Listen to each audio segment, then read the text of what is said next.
The first topic that Jesus takes up in these last four of what we've called the antitheses are the first topic is divorce. Remember now, last week we dealt with the first two, which were simple quotations from the Ten Commandments. You have heard that it was said, "You shall not kill," but I say, don't even be angry. You have heard that it was said, "You shall not commit adultery," but I say, don't even lust.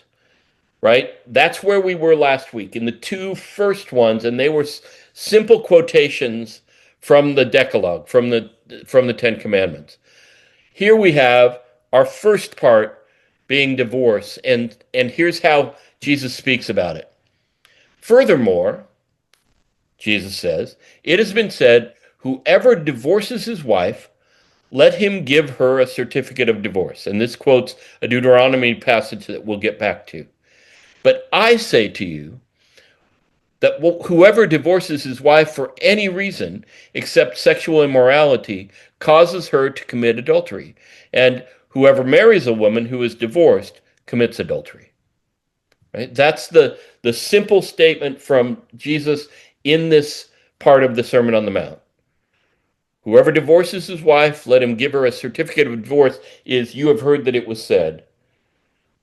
But I say is anyone who divorces his wife for any reason except sexual immorality causes her to commit adultery, and whoever marries a woman who is divorced commits adultery. Now, I gave you in the prep guide an article from Blue Greenberg that I found very helpful.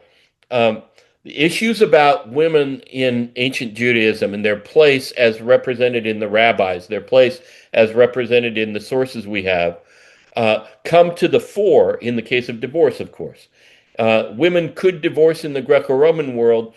By Jewish law, women couldn't initiate divorce. It doesn't mean it didn't happen in Jewish communities, but they didn't have legal precedent from the Hebrew Scriptures. And so this is put in terms of what a man could do to divorce his wife except sexual immorality, says Jesus, is committing adultery.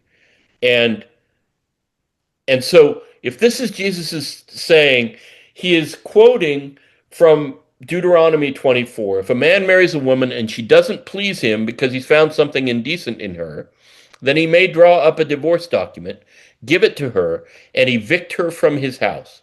When she has left him, she may go and become someone else's wife. Now, as many of you know, the vulnerability of a woman who had been tossed from her husband's house was considerable because women had very few means and even fewer noble means of supporting herself in an ancient economy. And so a husband who divorced and threw his wife out, evicted her from his house, would leave her at her own on her own to fend for herself. And the interpretation piece here is about the word something indecent in her. We get several translations of that.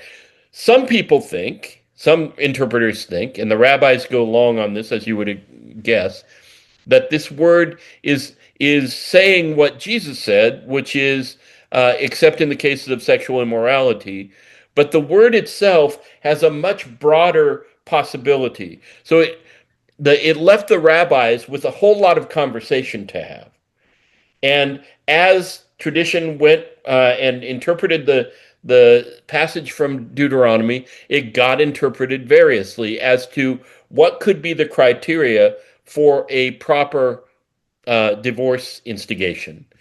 And so this is from Deuteronomy 22. In two cases, the law provided, and this I'm not quoting Deuteronomy. In two cases, the law provided that the husband shall not be at liberty to put her away all his days. That is, quote. If he falsely accused her of antenuptial incontinence, in other words, he marries her, decides he doesn't like her, and lodges an accusation that she was immoral before he made the contract of wedding, or if he had ravished her before marriage. Those two were conditions on which a man could not divorce his wife.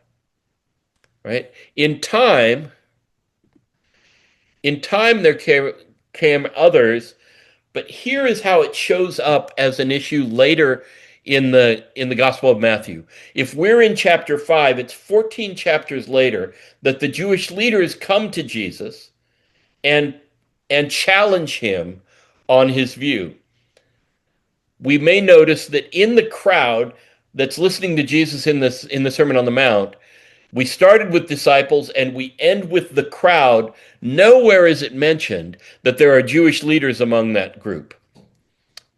If you read the narrative in both Mark and in Matthew, the verse that I just read, the closing of the sermon, where it says, the crowd was amazed at Jesus' teaching, for he taught them as one having authority and not as the scribes. You can imagine that having that kind of a reaction from the people would have been a buzz that then incited interest from the Jewish leaders, because it might eventually form a turf battle. Wait, these are our people, and Jesus is trying to take them away. So by chapter 19, the Pharisees have become well aware of what Jesus teaches, and they test him. Pharisees also came to Jesus, testing him and saying to him, "Is it lawful for a man to divorce his wife for just any reason?" Now, I'll get to it in a second, but the rabbinic context is two of the great worthies of Jewish rabbinic Judaism of Jesus's time were Hillel and Shammai. They are quoted more than any others in the Mishnah and the Talmud, the collection of Jewish sayings, rabbinic sayings from this time. So Hillel and Shammai had a strong debate on what the criteria for divorce should be. Hillel said, if she burns the toast, that's enough, right? He had exactly this kind of language. It is lawful for a man to divorce his wife for just any reason, right? That's Hillel. Shammai, on the other hand, said a man cannot divorce his wife except for cases of marital infidelity, which is Jesus's tack, right? So they ask him the question, knowing that he's going to upset somebody in this answer. And he answers. He says, let's go to creation. God created man and woman, and they became joined together. What God has joined together, let no one put asunder. Famous passage, right? And the next word they speak is, why then did Moses command to give a certificate of divorce and to put her away? So you can see this is a skirmish about the very same topic that Jesus brings up in chapter 5. And so Jesus says, Moses, because of the hardness of your hearts, permitted you to divorce your wives, but from the beginning it was not so. And I say to you, whoever divorces his wife except for sexual immorality and marries another commits adultery, and whoever marries her who is divorced commits adultery. Right? So he sounds very Shammaic. He's put his money down on Shammai as opposed to Hillel. And now we're back to our question of what would people think Jesus was. He did parlay with the rabbis. He did enter their debates. He spoke to things they cared about. He criticized them as they might have criticized each other.